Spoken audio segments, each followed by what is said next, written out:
بڕیاری تەوقیفکردنی 21 ڕۆژنامەنووس و بڕیاری گرتنی 4 ڕۆژنامەنووس لە تورکیا بەگشتی و باکووری کوردستانیش بەتایبەت پێشینەی هەیە لە دوای 2016 ئەو سینناریۆی کودەتای سەربازیە کە لە تووشیان ڕوویدا گۆڕانکاری گەورە و ڕیشەیی لە وڵاتە ڕوویان داوە هەر لە گۆڕینی دەستور و گۆڕینی یاساکان لەو کاتەوە تا ئێستا لە پۆلێنی جیانی تورکیا بە ئەو وڵاتە ناوی دەرکردووە کە گرتوخانەی ڕۆژنامەنووسانە بە دوا ئاماری ساڵی 2021 باس لە گرتنی یان باس لە بوونی 200 ڕۆژنامەنووسەکرێت لە گرتوخانەکانی تورکیا و یەکێتی ئەوروپاش بۆ پێی تورکیا ئەندامە لە مەسلەی ئازادی بێڕوڕا و ئەو بابەتانە داوای لە تورکیا کردووە بە پێی مادەی 301 کە پەیوەنددارە بە مافەکانی مرۆڤ و ئازادی ڕادەربڕین و ڕۆژنامەنووسان مامەڵە لەگەڵ ئەو بابەتانە بکاتن و ئەو گرتنە هەڕەمەچیانە و کۆتایی پێبێنێ ئەوەی تورکیا لەم ساڵ بە تایبەتی ئەگەر ورتر بڕوانین بەرامبەر بە میدیا و بەرامبەر بە ڕۆژنامەنووسانە کات دیوێکی پەیوەندی بەو شکستانەی ئۆپراسیۆنە سەربازیەکانی تورکیایە هەم لە باکووری لە ڕۆژئاوای کوردستان و تەنانەت لە لیبیاش یعنی ئەو گرتنی کە دوێنێ ئەو هەڵمەتەی کە لە ماوەی هەفتەی ڕابردوو لە تورکیا بەڕێوە چووە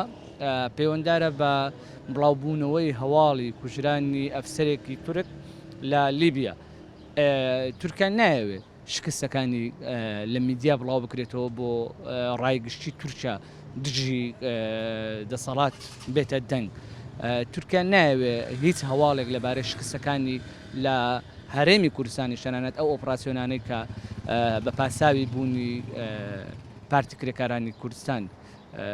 ئەنجامیەداتن ناوێت هیچ هەواڵێک لەبارەیەوە بڵاو بێتەوە نایەوێت هیچ هەواڵێک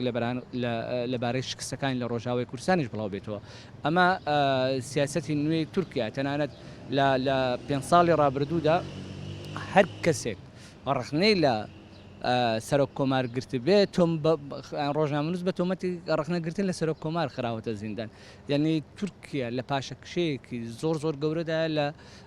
بواری ئازادی ڕادەربڕین و ڕۆژنامەنووسی مەسەلەی پشتگیریکردن وەکو ڕۆژنامەنووسێک بێگومان ئێمە وەکو ڕۆژنامەنووسان لە هەر پانتایەکی گۆی زەویدا هەبێ ئێمە پشتگیری لە هاوپیشەکانمانەکەین هینی بلا حدود مراسلین بلا حدود پامنێرانی بێ سنووریش بامان شێوە بەیاننامەیان لەسەر ئەو بابەتە دەرکردووە وەکو قەزیەی کورد یانەمە پێمان خۆشە لە هەموو پارچەکانی کوردستان دۆزی ڕەوای کورد بەرەو پێش بچێ جا بە هەر شێوازێک بێکە هەیە بەڵام ئەو قۆناغی ئەو جارەی دەوڵەتی تورکیا کە لە دژی ڕۆژنامەنووسان کە با بڵێن لە هەشتی مانگ گرتیە بەرامبەر ژمارەیەک لە ڕۆژنامەنووسان پێمان دەڵێ کە تورکیا پانتای ئازادی ڕۆژنامەگەری لە وڵاتەکەی خۆیدا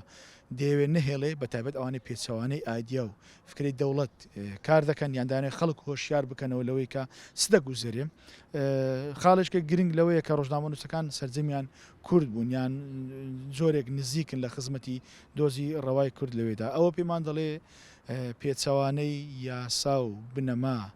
گشتیەکانی کاری ڕۆژنامەگەریە لەسەر ئاستی جیهان و خاڵێکی تر ئەمە دەوڵەتی تورکیا ناشرین دەکا بۆ جۆرێکە چونکە ڕۆژنامەنووس ئەمڕۆ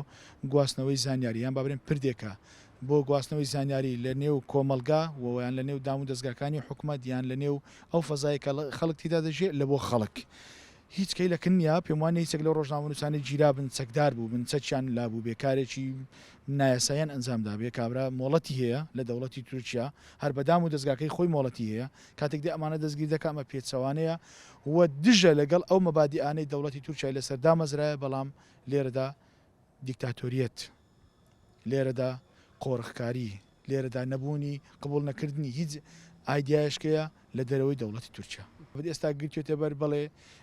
کە هێزێکما مەسەن ینی مەواقیعە پەکە کەماوە لێر لە کوردستانی عێراق و لە کوردستانی با بڵێن تورکیاش ماوە خەباتی چەکداری هەیە و شەڕ دەکات لەسەر مەبادیئی بەدەستێنانی مافەکانی کورد کە ماوە تۆ لێرەدا کە لە سەربازی بەرامبەر شکست دێنا دەکرێت بە حیوار ئەو جارە لەگەڵی بکەیت یعنی من ئەو بۆچوونەم هەیە کە دەبێت دەوڵەتی تورکیا بەرامبەر پەکەکە بیر لە خاڵی ئیجابی بکاتەوە ینی بیر لەوە بکاتەوە کە لەسەر مێزی گفتوگۆ حەقەکانی کورد لەوێ بدا و بە هەموو شێوازێک من ڕۆژنامەنووس لە هەر ئایدیا و فکرێک بێ مادەم مۆڵەتی هەیە مادەم بە فەرمی کار دەکات لە هەر کۆمەلگا و لە هەر دەوڵەتێک پاڵپشتی لە هەموو ڕۆژنامەنووسێک دەکەم بە تایبەت لە ڕۆژنامەنووسە کوردەکانی تورکیا.